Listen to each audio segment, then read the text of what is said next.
ng pagsubok at pighati ay palaging may isang tao na nagiging dahilan para patuloy tayong magpakatatag. Pero lahat ay may limitasyon at katapusan, pati na rin ang oras na pwede nating silang makasama. Ikaw kapuso, paano ka muling magsisimula kapag nawala na ang taong nagbibigay sa iyo ng dahilan para mabuhay?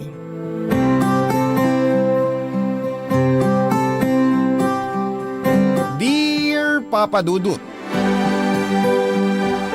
may mga relasyon na sa sobrang tagal na ay minsan ay pinalalamig na lamang ng panahon. Hanggang sa unti-unti ay hindi nyo na halos maramdaman ang unang dahilan kung bakit nagsimula ang relasyon ninyo. At tanging panghihinayang na lamang ang dahilan kung bakit nagpapatuloy pa ang lahat sa pagitan ninyong dalawa. Panghihinayang at responsibilidad na lamang ang tanging kinakapitan para pareho kayong hindi bumitaw sa lumalabo ng relasyon. Hi Papa Dudut, ako nga pala si Ella, isang online seller ng pabango. 32 years old na ako sa ngayon at nakatira dito sa Marikina. Matagal na rin po akong tagapakinig nitong inyong programang Barangay Love Stories. Hindi ko na nga po mabilang kung ilang beses akong naiyak sa mga sulat na inyong binabasa. Bukod sa mababaw talaga, ang mga luha ko ay talaga namang nakakaantig ng damdamin ng kwento ng ating mga kabarangay na nagpapadala ng kanilang mga sulat. Kaya naman nag-decide ako na ibahagi din ang kwento ko sa araw na ito. Papa Dudut, first boyfriend ko ang asawa kong si Joe. Pakiramdam ko nga ay siya talaga ang soulmate ko. Pareho kasi kami ng zodiac sign at magkasunod ang araw ng birthday namin, tapos marami ang nagsasabi na magkahawig na raw kaming dalawa. Noon pa man ay naririnig ko na rin na kapag magkamukha daw ang magkarelasyon, sila rin daw ang nagkakatuluyan. At yun nga ang nangyari sa aming dalawa, Papa Dudut.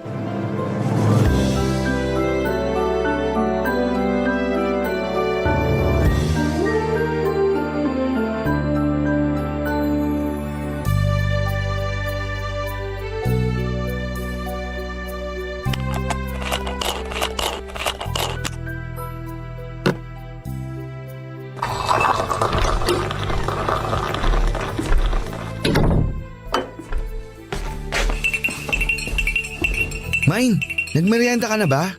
Uy, Mine! Ang aga mo namang nakauwi ngayon. Maaga rin kasi akong kumota, kaya pinayagan ako ng supervisor namin na mag-early out sa trabaho. Naks naman, ang bait naman ng supervisor mo. Eh di ba siya yung kinukwento mo dati na palaging masungit sa inyo? Oo, siya nga yun. Pero mula nang malaman niya na buntis ka, ayun, naging mabait na sa akin. Totoo yata yung sinasabi nila na may dalang swerte yung mga buntis sa mister nila. Kita mo nga halos araw-araw na akong kumukota ng dahil sa'yo. Anong dahil sa akin? Dahil yun sa sipag at tiyaga mo na makipag-usap sa mga tinatawagan nyo para bentahan ng insurance. Hindi rin, Mine. Naniniwala talaga ako na ikaw talaga ang swerte sa buhay ko. Ay, oo nga pala. May pasalubong ako sa'yo. Ano yan, Mine? Eto yung nirequest mo sa akin nung isang araw. Buko pie mula sa paborito mong store sa Laguna. Hala, Mine, ang bilis mo namang nakabili nito. Akala ko sa isang linggo pa yung uwi ng katrabaho mo sa Laguna, kaya hindi mo ako kaagad madadalhan nito. Sabi mo kasi sa kanya ka magpapabili ng buko pie. Hindi ka rin kasi niya natiis. Nakwento ko kasi sa group chat namin ng mga katrabaho ko na gusto mo ng buko pie. Ayun, nagkanya-kanya na kaagad sila ng presenta kung sino sa kanila ang pupunta ng Laguna para bumili. Grabe, ang babait naman talaga nila. Kahit isang beses ko palang silang nakita nang isama mo ko sa dinner nyo dati, ang lakas ko na kaagad sa kanila. Excited na kasi sila sa magiging first baby natin. Lalo na 3 buwan na lang, manganganak ka na. At excited na rin ako na kinakabahan. Pero syempre, mas lamang yung excitement sa akin. Kasi gusto ko na rin talagang makita at mayakap ang baby natin. Malapit nang mangyari yun, Mine. Malapit na tayong maging isang buo at masayang pamilya. 3 buwan na lang pala magba-birthday na rin tayong dalawa. Sakto pa na yung due date ko, halos nakadikit lang din sa birthday natin. At kapag nagkataon na nanganak ka sa birthday mo o birthday ko, makakatipid tayo sa pagsa-celebrate ng mga birthday nating 3. Maganda yung naisip mo, Mine. Makakatipid talaga tayo kasi isang celebration na lang ang gagawin natin. O, di ba? Natuwa ka rin? Nakaka-excite kayong isipin na 3 tayong sabay-sabay na nagsa-celebrate ng mga birthday natin. Kaya sana talaga manganak ka na mamaya. Uy, grabe. 3 buwan pa, Mine. Masyado ka namang nagmamadali. Siyempre, joke lang yun. Excited lang talaga ako maging tatay. Kahit nung una, sobrang kinabahan talaga ako nung sabi mo na buntis ka. Aminin mo, kinabahan ka na baka habulin ka ng itak ng papa ko nung hindi pa natin sinasabi sa kanila na buntis ako. Oo, isa talaga yung sa pinakamalaking dahilan ko. Pero ang talagang kinatakutan ko nun, baka hindi ko mabigay sa'yo ang lahat ng kailangan mo at ng magiging anak natin. Bakit parang bigla namang lumungkot yung boses mo? Alam mo, Mine, mula noon hanggang ngayon, wala akong pinagsisisihan na ikaw yung pinili kong mahalin. Lalo na dito sa pinagbubuntis ko. Kasi sigurado ko na hindi mo kami pababayaan ng magiging anak natin. Basta, tutuparin ko yung pangako ko na pagbubutihin ko sa trabaho para mabigyan ko kayo ng magandang buhay ng baby natin. Ay, kainin na nga natin tong buko pie na dala ko at baka maiyak pa ako sa pag-uusap natin to eh. Teka lang, ipagtitimpla muna kita ng kape mo. Ako na ang gagawa nun, Mine. Kumain ka na lang dito at para sa inyo talaga ni baby tong pasalubong ko.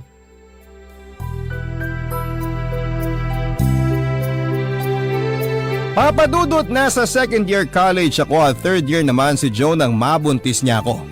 Pero hindi siya nagdadalawang isip na panagutan ako noon dahil nasa tamang edad na rin kaming dalawa.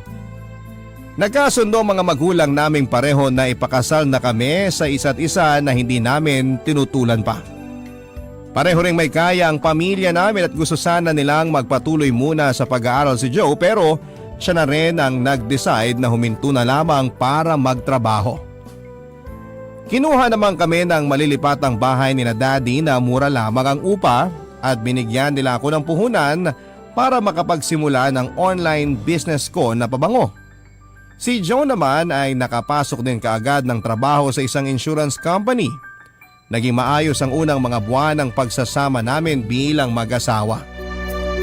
Kahit nakabukod na kaming dalawa sa mga magulang namin ay inaalalayan pa rin nila kami kaya hindi kami gaanong nahihirapan sa buhay.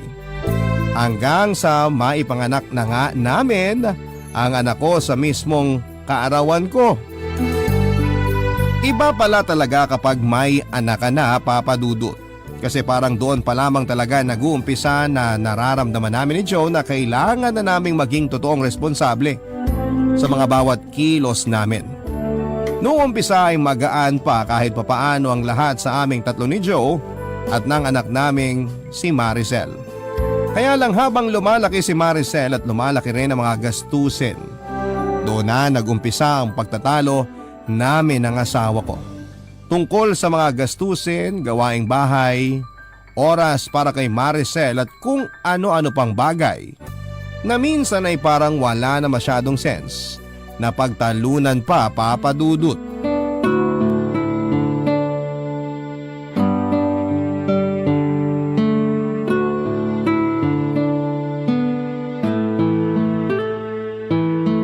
Happy birthday ulit, Maricel! Thank you po, Mami! Happy birthday din po sa inyo, pati na rin po sa inyo ni Daddy! Sana nagustuhan mo ang regalo namin sa'yo ng mami mo. Sobrang nagustuhan ko po kasi favorite cartoon character ko talaga itong nakadrawing sa pajama na binigay niyo sa akin eh.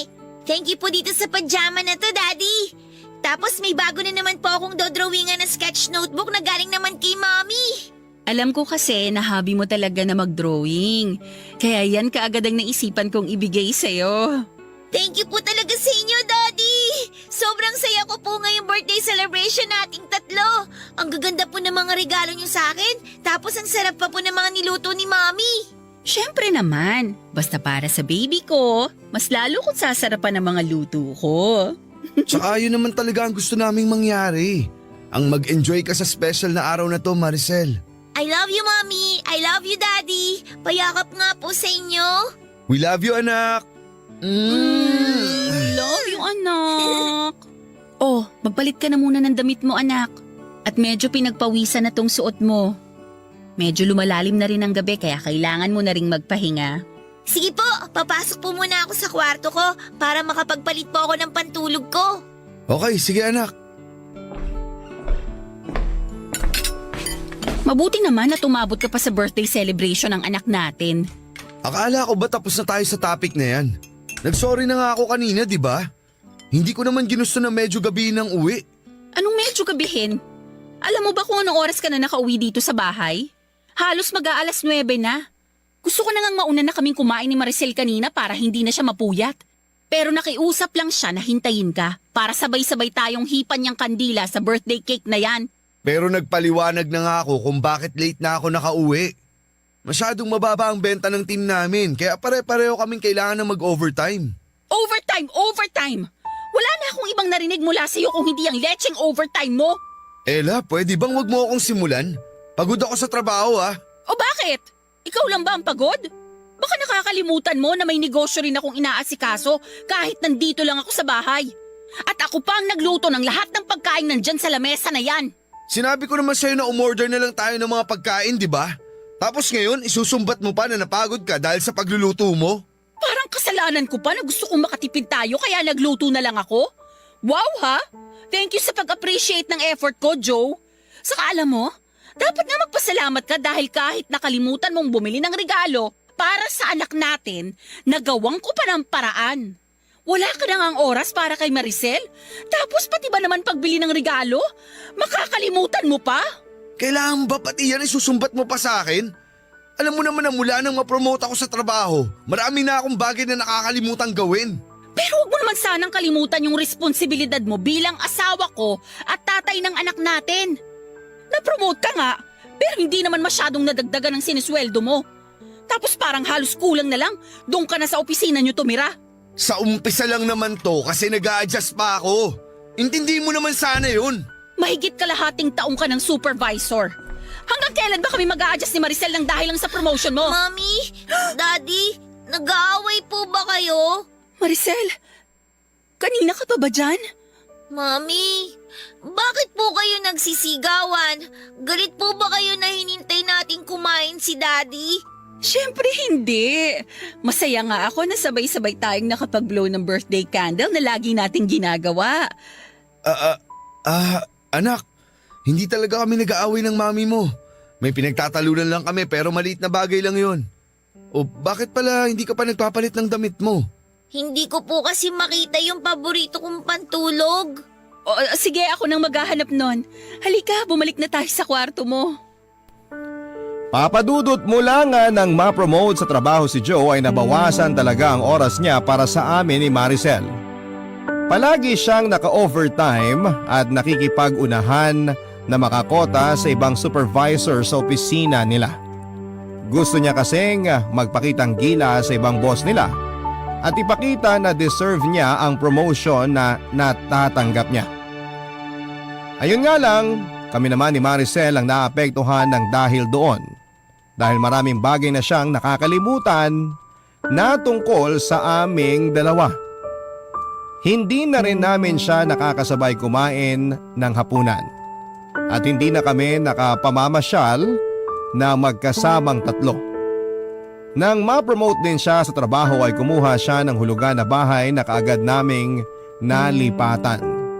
Kaya dumagdag yon sa mga gastusin namin, Papa Dudut. Pareho po kaming nagdoble kayod sa trabaho. Lumalaki na rin kasi talaga ang mga gastusin namin para kay Maricel. Pero ginawa ko ang lahat para maging responsable pa rin na ilaw ng tahanan. Bagay na hindi nasabayan ng asawa ko. Masyado siyang nag-focus sa trabaho niya na madalas ay dinadala niya hanggang sa bahay namin, Papa Dudut. Wala na nga siyang oras para kay Maricel. Tapos, madalas pang mainit ang ulo niya sa amin na mag-ina niya, Papa Dudut. Ang mga kwento ng pag-ibig, kwento ng buhay at kwento ng pag-asa. Nasa Spotify na Barangay Love Stories. Pakinggan kahit kailan, kahit saan. Barangay Love Stories sa Spotify. Kinig na, kabarangay! Sean, ang asawa kong si Joe. Nakita ko kasi na nahihirapan talaga siya sa bagong posisyon niya sa trabaho niya. Kaya lang masyado na talaga siyang nilalamon ng trabaho niya. Kahit 2 taon na siya noon na supervisor, lalo lang lumala ang ugali niya na pagiging workaholic. Kaya naman mas lalo ring lumala ang mga pagtatalo naming mag-asawa. Papadudot hindi nagtagal ay nagdesisyon na kami ni Joe na maghiwalay na lamang. Ang dahilan namin ay hindi na lang tungkol sa pagiging workaholic niya. Mas dumami ang bagay na pinagtatalunan naming dalawa. Simpleng ulam lang sa lamesa ay nagsisigawan na kami. Makalimutan niya lamang na magbayad ng bill ng tubig at kuryente, galit na kaagad ako sa kanya. Hindi ko lang nalabhan ang isusuot niyang pantalon, nasisigawan na niya kaagad ako. Marami pa kaming bagay na hindi na pagkakasunduan sa bahay, Papadudot. At lahat yon ay maliit na bagay lamang talaga na para bang kami na rin ang nagpapalaki ni Joe. Kaya naman humantong na talaga kami sa paghihiwalay, Papadudot. Si Joe ang umalis sa bahay namin pero patuloy siya sa pagbibigay ng financial support para kay Maricel. Tinulungan naman ako ng parents ko na ipagpatuloy ang paghuhulog sa bahay na tinitirhan namin ni Maricel.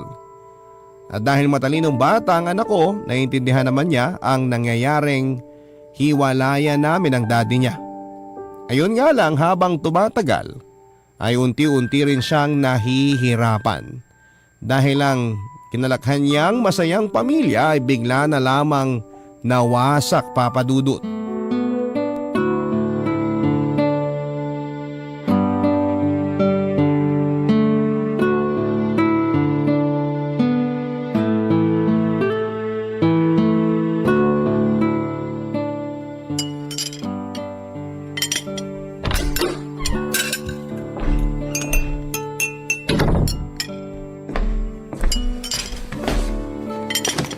Hi po, Mami! Anak, nakauwi ka na pala. Sakto kasi katatapos ko lang magluto nitong pancake na merienda mo. Wow! Favorite ko po yan! Lahat naman ng niluluto ko, favorite mo eh. Siyempre po, lahat kasi ng niluluto nyo, masarap po talaga, Mami. Sus, binola pa ako ng anak ko. Totoo po yun, Mami. Kaya nga po palagi ako malakas kumain kapag nandito ako sa bahay eh. Kasi wala akong pinalalampas sa mga niluluto nyong pagkain para sa akin. Naku, mukhang may gusto ka lang ipabili sa akin ah. Wala po. Nagsasabi lang po talaga ako ng totoo. Umupo ka na nga dito nang makapagmerienda ka na. Sige po. Oh, eto na yung pancake at chocolate drink mo. Thank you, Mami. You're welcome, anak. Malapit na nga pala ang birthday mo. Birthday po nating 3 ni Daddy. Oo nga naman, birthday nating 3. Ano bang gusto mong gawin sa birthday natin? Gusto mo ba na i-invite natin ang mga classmate mo para makapag-celebrate ka kasama sila? Hindi na po. Alam niyo naman po na konti lang ang friends ko sa school namin eh. Eh di yung mga friends mo na lang ang invite natin. Busy po sila sa araw na yon. Ah, ganun ba? O sige, ipagluluto na lang kita ng paborito mong carbonara kahit wala tayong bisita. Yay! Sige po, Mami! At saka para mas maging espesyal pa ang birthday mo, ano gusto mong regalo? Sabihin mo lang sa akin at ibibigay ko sa iyo yon. Talaga po? Kahit ano pong hilingin ko, bibigay nyo? Oo naman, basta ba kaya kong bilhin eh. Hindi nyo naman po kailangan gumastos sa regalo na gusto ko. Anong ibig mong sabihin, Maricel? Mami, yung gusto ko po sanang regalo sa birthday ko, yung makapag-celebrate po ulit tayong 3 ni na Daddy ng magkakasama kagaya ng dati. Nung 1 taon po kasi si Daddy ang kasama ko nung birthday niya sa apartment niya. Tapos nung birthday po natin, tayong 2 na lang po yung magkasama dito sa bahay. Maricel, naiintindihan mo naman siguro yung sitwasyon natin ngayon. Pati na rin yung tungkol sa amin ng daddy mo. Opo, naintindihan ko naman po, Mami. Pero baka po mapagbigyan niyo ako na makapag-celebrate ulit tayong tatlo na magkakasama sa birthday natin. Yung sabay-sabay po tayong magbo-blow ng candle ng birthday cake natin. Tapos yayakapin niyo po ako ng mahigpit pagkatapos po nun. Sa totoo lang anak, hindi kasi ako sigurado sa magiging schedule ng daddy mo. Baka hindi rin siya pwede sa araw mismo ng birthday natin. Ganun po ba? Sayang. Miss ko na po kasi talaga yung pagsa-celebrate nating tatlo ng magkakasama eh. Miss ko na po yung mga oras na palagi tayong namamasyal. Kaya sana po mapagbigyan niyo ako sa hiling ko na yon. Kasi yun lang naman po talaga ang... Maricel, bakit? Anong nangyayari sa'yo? Mami, nahihilo po ako. Sumasakit po yung ulo ko. At saka... Oh! Maricel? Maricel, anak! Anak, gumising ka! Papadudod, sobrang nataranta talaga ako nang bigla na lamang mahimatay si Maricel na kaagad kong nasalo nang matumba siya mula sa kinakaupuan niya. Ilang beses ko pang tinapik-tapik ang pisngi niya pero hindi kaagad siya nagkaroon ng malay. At dahil wala naman akong kotse, kaagad ako humingi ng tulong sa mga kapitbahay namin para madala sa ospital ang anak ko. Mabilis ding nakarating doon si Joe nang tawagan ko siya. Nung una, sinabi ng doktor na anemic ang anak namin pero may mga test pa raw sila na kailangang gawin para sa kanya. At pagkalipas ng ilang araw, napahaguluhol na lamang ako nang malaman namin ang resulta ng mga test na yon, papadudot. Merong stage 3 leukemia ang anak naming si Maricel. Papadudot, sinabi ko sa mga doktor na gawin nila ang lahat para gumaling ang anak namin ni Joe kaya sinimula na kaagad ang mga therapy na kailangan para sa kanya. Pero mabilis na raw na kumalat ang cancer cells sa iba't ibang bahagi ng katawan ni Maricel at doon na nga nagsimulang manghina ang anak namin. Nakita ko pa rin na pilit niyang nilalabanan yon. Nakita ko rin na para bang nagkaroon siya ng lakas nang sabihin namin sa kanya ni Joe na tutuparin namin ang birthday wish niya na mag-celebrate kaming tatlo ng birthday ng magkakasama. Pinakita at pinaramdam niya sa amin na parang wala siyang sakit dahil doon, papadudot.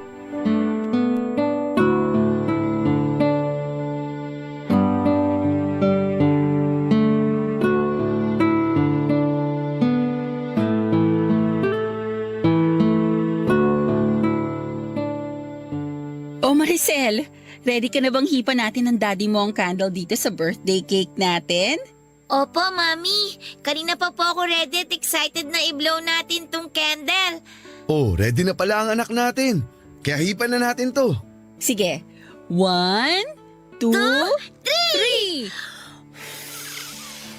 Happy birthday, Maricel! anak! Yay! Happy birthday din po, Mami, Daddy! Thank you po sa pagtupad ng birthday wish ko. Sobrang saya ko po na magkakasama ulit tayong tatlo ngayon. Siyempre, hindi namin pwedeng hindi to pa rin ang birthday wish ng nag-iisa naming baby.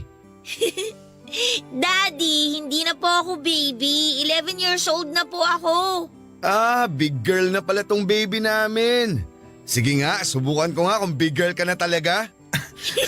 Ha? Sinong big girl, ha? Ano, big girl ka na talaga? Ha? Alisin na po yung awa niyo sa tagiliran ko. Sabi mo big girl ka na eh. Dapat hindi ka na nakikiliti. Daddy naman eh. Joe, tama na yan. Baka masyadong mapagod ang anak natin. Eto na, bibitawan ko na siya. Si Daddy talaga. Palagi na lang ako kinikiliti kapag sinasabi kong big girl na ako. Doon kasi natin malalaman kung talagang hindi ka na baby. Maricel, islice mo na tong cake mo para makakain ka na rin. Mami, pwede po bang bukas na lang ako kumain ng cake? Ang sarap po kasi ng niluto niyong carbonara eh. Kaya naparami po yung kain ko kanina. Nabusog po tuloy kaagad ako. Sige, ayos lang anak. Itatabi ko na lang muna sa ref natin tong cake mo. Thank you po. Gusto ko na rin po magpahinga kasi medyo po inaantok na rin po ako. Okay, halika. Sasamahan na kita sa kwarto mo. Kaya ko na po ang sarili ko, Mami. Maiwan ko na po kayo dito ni Daddy. Thank you po ulit sa masayang birthday celebration ngayon, ah. Happy birthday po ulit sa inyo, Daddy. Happy birthday din sa'yo, anak. Papasok na po muna ako sa kwarto.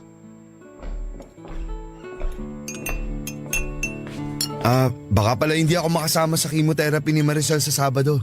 Bakit naman hindi? Nung isang linggo ko pa sinabi sa'yo yung tungkol dun ah. May meeting kasi ako sa isang malaking prospect namin na client. Hindi ko pwedeng ipagkatiwala ang meeting na yun sa mga agent ko. Kasi nga malaking account yun. Eh paano naman ang anak natin? Sa akin mo na lang ba talaga siya iaasa? Ay nako, bakit ba kailangan ko pang itanong yun? Eh kahit naman nung wala pang sakit si Maricel, ako na lang halos ang nag-aasikaso sa kanya. Para namang sinabi mo na naging walang kwenta akong tatay sa kanya. Kaya ako lang naman hindi mabitawan ng meeting na yun dahil malaking incentive ang makukuha ko doon. At magagamit natin yun sa mga panggastos para sa therapy at gamot ni Maricel. Hindi mo kasi talaga naiintindihan ang point dito, Joe. Hindi lang perang kailangan sa'yo ng anak natin. Presensya mo. Presensya mo bilang tatay niya. Eto na naman tayo, Ella. Ako na naman ang masama at ikaw na naman ang dakilang ina. Kasi hindi mo iniintindi kung anong sinasabi ko sa'yo. Mami? Daddy? Nag-aaway na naman po ba kayo? Maricel, anak, hindi kami nag-aaway ng daddy mo. Tama ang mami mo. Nag-uusap lang kami. Bakit po ba palagi na lang kayong nag-aaway? Dapat po ba hindi ko na lang hiniling na magkasama-sama tayo ngayong birthday natin? Gusto ko lang naman po ng masayang birthday celebration.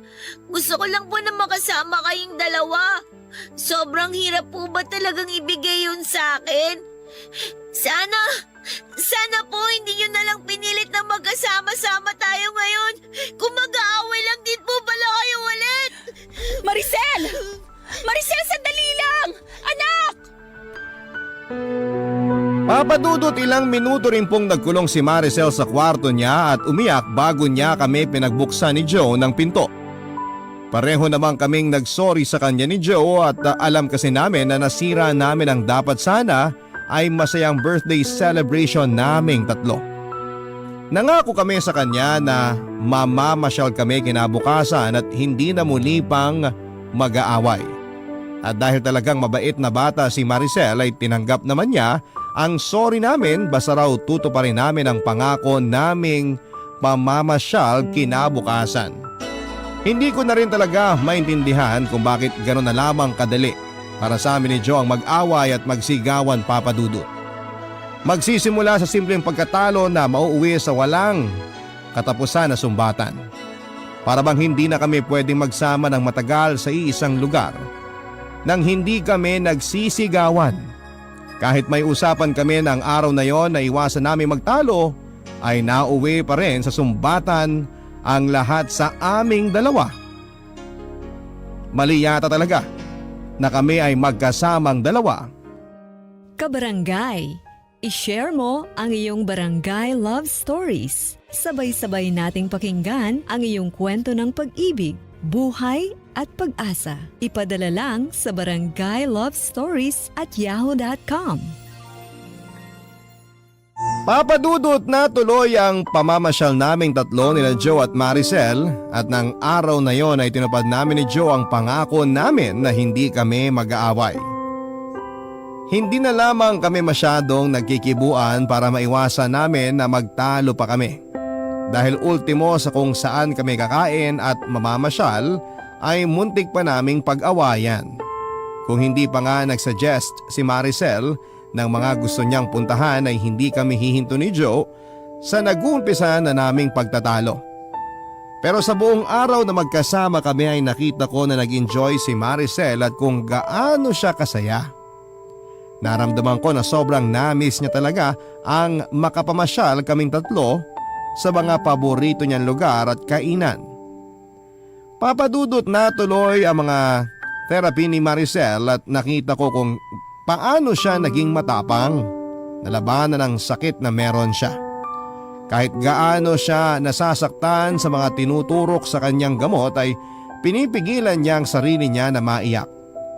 Palagi rin siyang nakangiti kahit na nanghihina siya pagkatapos ng therapy. At yung pagiging matatag at matapang ng anak ko ay sinasabayan ko ng araw-araw na pagdarasal sa Poong May Kapal na sana ay malampasan namin ang napakalaking pagsubok na yon. Na sana ibigay na lamang sa amin ni Maricel, na sana ipagalingin niya ang anak ko, na sana ay makasama pa namin siya ng mas mahaba pang panahon. Kaya nga lang Papa Dudut, bigo ako. Dahil pagkalipas ng halos 1 taon, sinabi ng doktor na umakyat na sa stage 4 ang cancer ni Maricel at binigyan na rin ng taning ang buhay niya. Hindi ko po yun natanggap at patuloy akong nananalig noon na gagaling ang anak ko, na magkakaroon ng himala at sasabihin ng doktor na wala ng cancer ang anak ko, Papa Dudut.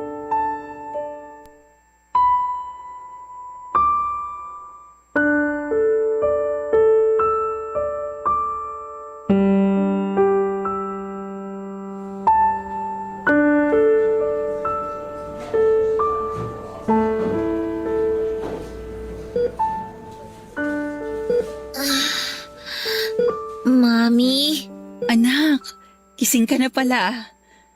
Kumusta na ang pakiramdam mo? bukod po sa medyo masakit yung katawan ko, maayos naman po ako, Mami. Gusto mo bang kumain na? May dala ako dito na paborito mong carbonara. Pwede ka naman daw kumain ito basta konti lang. Busog pa po ako. May prutas din dito. Baka gusto mo ng apple o kaya orange. Hindi po talaga ako nagugutom. Maricel, hindi ka pa kasi kumakain mula kagabi. Ipagbabalat na lang kita ng apple kasi gusto mong kainin to ng walang balat, di ba? Mami, sandali lang po. Bakit anak? Pwede po bang dito na lang po muna kayo sa tabi ko? Gusto ko po kasing maramdaman na hawak niyo yung kamay ko. Oo naman. Eto hahawakan ko ng mahigpit ang kamay mo. Mami, alam niyo po, ang swerte ko kasi binigyan po ako ni Lord ng isang napakaganda at saka napakabait na mami na kagaya niyo. Manang-mana ka talaga sa daddy mo. Gusto mo na parati akong binobola. Hindi naman po pambobola yun. Totoo po yung sinasabi ko. Kaya nga po kung makikita ko si Lord sa heaven, paulit-ulit ko pong hihilingin sa Kanya na sana po kayo po ulit ni Daddy ang maging parents ko. Ano ba yung sinasabi mo, Maricel? Hindi mo pa makikita si Lord kasi matagal pa tayong magkakasama-sama ng daddy mo. Mami, may hiling po sana ako sa inyo. Ano yun? Ibibigay ko kahit ano pa yan. Basta para sa pinakamamahal kong anak. Mami, alam ko pong mahirap pero sana po kapag nawala ako, wag po kayong masyadong iiyak ha. Bakit mo pa sinasabi yan? Alam mo naman na hindi yan mangyayari, di ba? Gagaling ka, Maricel. Mabait kang bata. Malakas ka, kaya mawawala rin yung sakit mo. Yun ang isipin mo, okay? Gumaling man po ako o hindi, gusto ko po na palagi kayong nakangiti. Pwede niyo po bang gawin yun para sa akin? Siyempre naman. Gagawin ko yun. Para sa'yo. Sa tuwing ngingiti tong mga labi ko, ibig sabihin nun, ikaw ang nasa isip ko, anak. Kaya magpalakas ka palalo, ha? Para palaging ngumiti si Mami. Maricel, 2 buwan na lang. Birthday na natin. Magsi-celebrate pa tayo, di ba? Tayong 3 ng daddy mo. Sa bahay natin. At promise, gagawin naming pinakamasayang birthday celebration natin to. Okay lang naman po kahit hindi na tayo mag-celebrate. Ang mahalaga lang naman po sa akin, yung magkakasama tayo ni Daddy. Mami, sorry po kung nagagalit ako sa inyo ni Daddy kapag nag-aaway kayo ha. Sorry po kung naging pasaway akong anak sa inyo. Hindi mo kailangan na mag-sorry dahil kahit kailan, hindi ka naging pasaway at naging napakabait mong anak sa amin ng daddy mo. Kayo rin po ni Daddy, naging napakabait niyo po sa akin. Kaya paulit-ulit po akong nagpapasalamat na kayong binigay ni Lord sa akin. Mami, gusto ko na po muna ulit matulog. O sige, ayos na ba yung pagkakahiga mo? Opo. Okay, lalabas lang muna ako ha. Kukuha lang ako ng kape ko. Pero babalik din kaagad si Mami. Magpahinga ka lang dyan, Maricel, ha? Babalik ka agad ako. Sige po, Mami.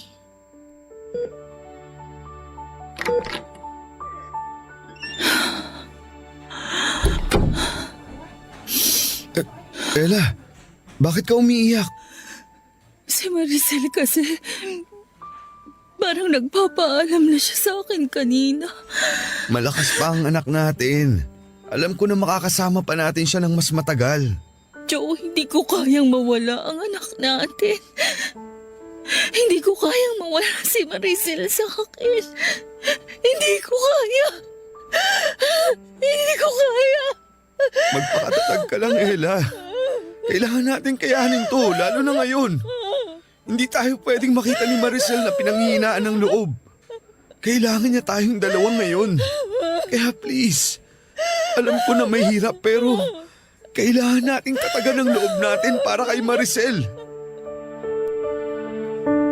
Papadudot pakiramdam ko noon ay pinaparusahan kami ni Joe ng puong may kapal dahil pareho kaming hindi naging mabuting asawa sa isa't isa. Hindi namin natupad ang pangakong binitawan namin sa altar, Papadudot. At hindi namin nagampanan ng maayos ang tungkulin namin bilang isang magulang kay Maricel.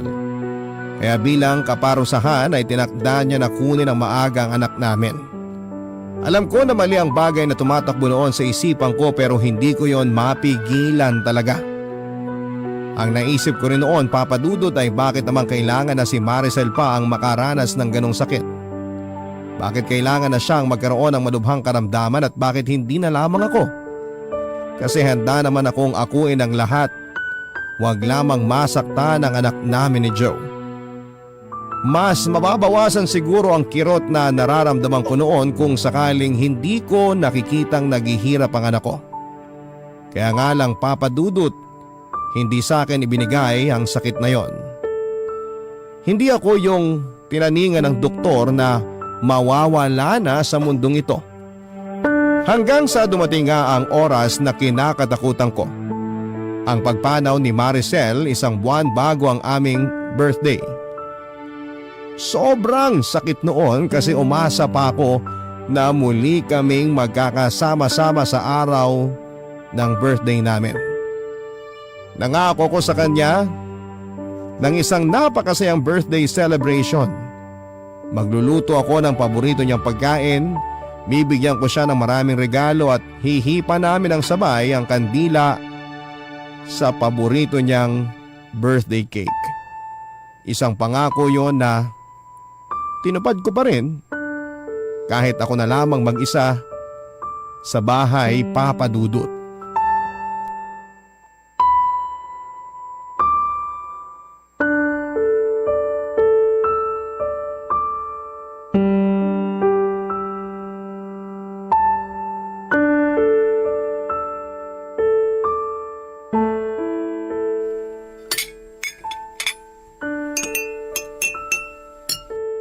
Ayos na siguro tong mga pagkain na nandito sa lamesa.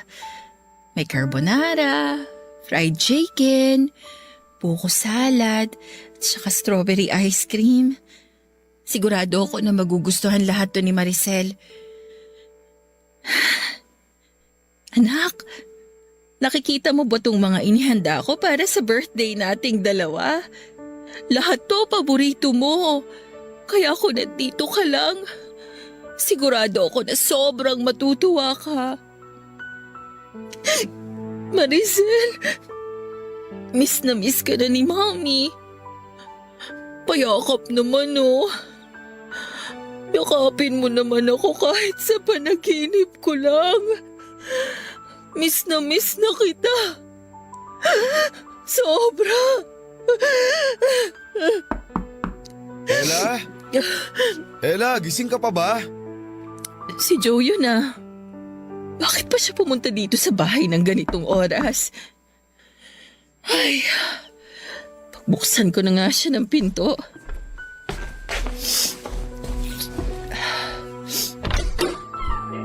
Happy birthday! Anong ginagawa mo dito? Pinuntahan kita kasi birthday mo ngayon at birthday ko kahapon. Joe, hindi mo na kailangan gawin to. Hindi mo man lang ba ako papapasukin? Sayang naman tong cake na dala ko kung paalisin mo lang ako. Isa pa, hindi rin ako nakapag-celebrate ng birthday ko kahapon. Pwede bang sabay na tayong mag-celebrate ngayon? Gabi na. Siguro mas mabuti pa Please, kung... Ella. Gusto ko lang mag-celebrate ng birthday kasama ka. Kagaya ng ginagawa natin nung nandito pa si Maricel. Kahit ngayon lang. Pagbigyan mo sana ako. Sige, halika. Pumasok ka na. Salamat.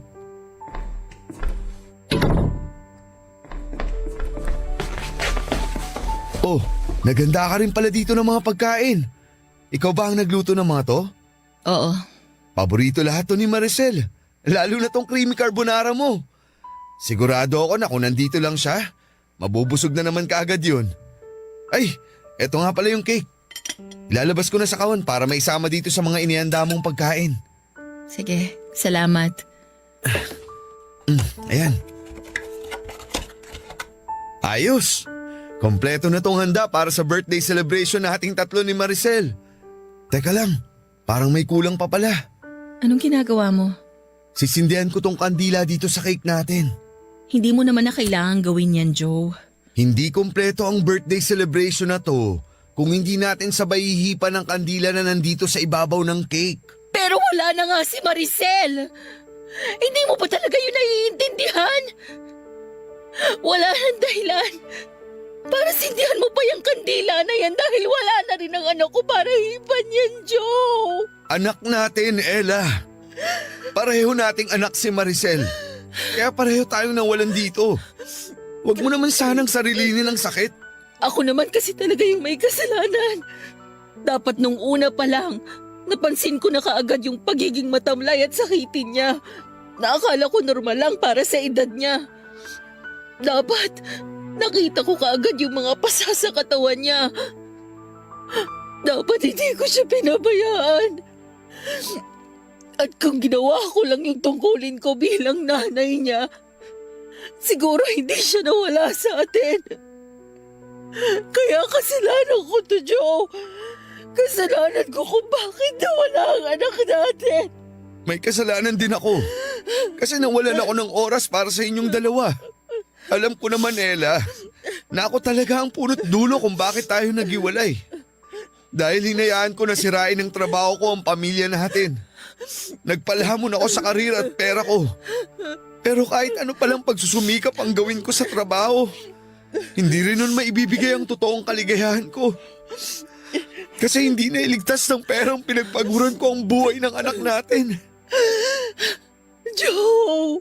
Hindi ko lang pinapakita pero palagi kong sinisisi ang sarili ko. Tama ka naman eh. Napakagago ko kasi wala nang ibang naging importante sa akin kung hindi ang trabaho ko. Ella, sorry. Sorry kung hindi ko talaga nagampanan yung papel ko sa pamilya na to. Sorry kung napabayaan ko kayo ng anak natin. Pero please, hayaan mo akong bumawi sa'yo. Hindi pa naman huli ang lahat, di ba? Hindi pa huli para muli nating maayos ang lahat sa ating dalawa. At alam ko na ito rin ang gusto ni Maricel na mangyari. Ang magkaayos tayo at ang pamilya na to. Hindi ko alam. Ewan ko. Masyado pang magulo para sa akin ang lahat. Sa totoo lang, Hindi ko kasi alam kung paano mag-uumpisa ulit. Hindi ko alam kung paano ko tatanggapin na wala na si Ella sa buhay ko. Joe, alam mo naman na sa kanya umiikot ang mundo ko. At ngayon na wala na siya, hindi ko alam kung paano magsisimula. Hindi ko alam kung paano bibigyan ng dahilan ng sarili ko para magpatuloy sa buhay na to. Basta ang alam ko lang, sobrang sakit. Sobrang sakit dito. Ang sakit-sakit kasi kahit kailan, hindi ko na makikita at mayayakap pa ang anak natin.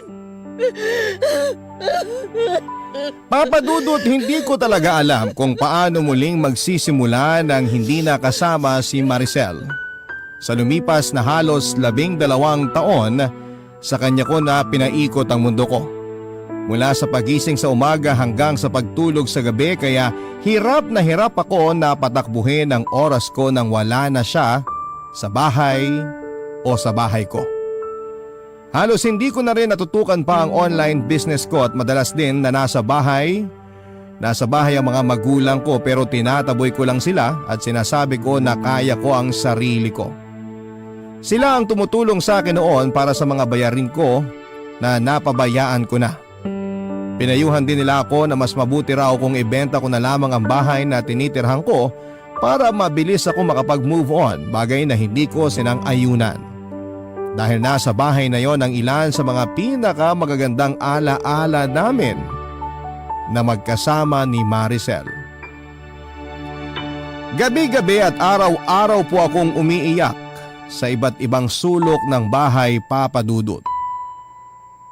Nandun ako palagi sa kwarto ni Maricel at madalas na tinititigan ang mga gamit niya pati na ang mga drawings niya.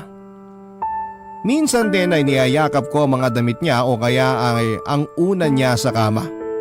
At kapag naaamoy ko siya o kaya ay umiihip ang malamig na hangin, nararamdaman ko na parang nandun lamang siya at nakayakap sa akin. Hirap na hirap talaga akong magsimula muli, Papa Dudut. Hirap akong makita ang bukas nang hindi na siya kasama. Sana kung si Maricel ay tumakbo ang oras ko at umikot ang mundo ko. Paano pa ako magpapatuloy kung pakiramdam ko ay nag-iisa na lamang ako? Isang linggo ang lumipas nang sinimulan kong dalaw-dalawin sa bahay ni Joe, Papa Dudut. Nung una ay tinataboy ko pa siya at sinasabi ko sa kanya na hindi ko siya kailangan. Wala akong ibang kailangan sa buhay ko kung hindi ang anak ko lamang. Umalis din siya sa bahay pero muling bumalik kinabukasan at paulit-ulit ko siyang tinataboy pero hindi niya ako sinukuan. Sinabi niya na palagi lang siyang nandyan para sa akin.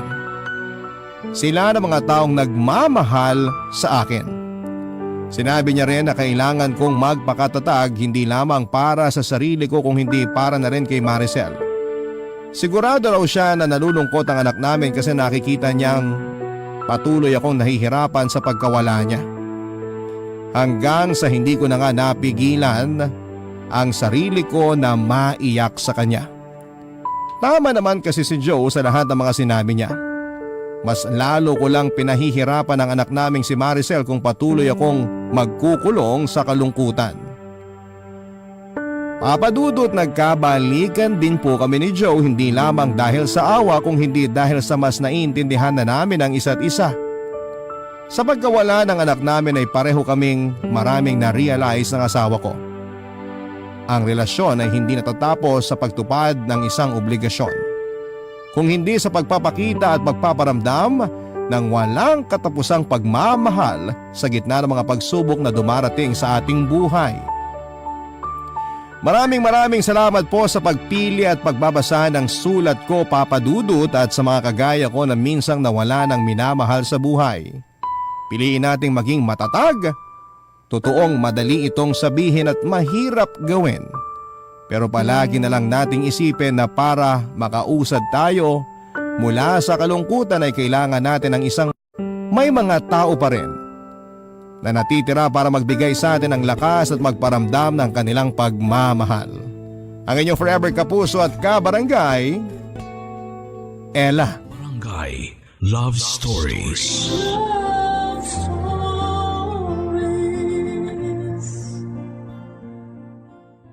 Barangay LS 97.1. 97.1. Number 1. Forever.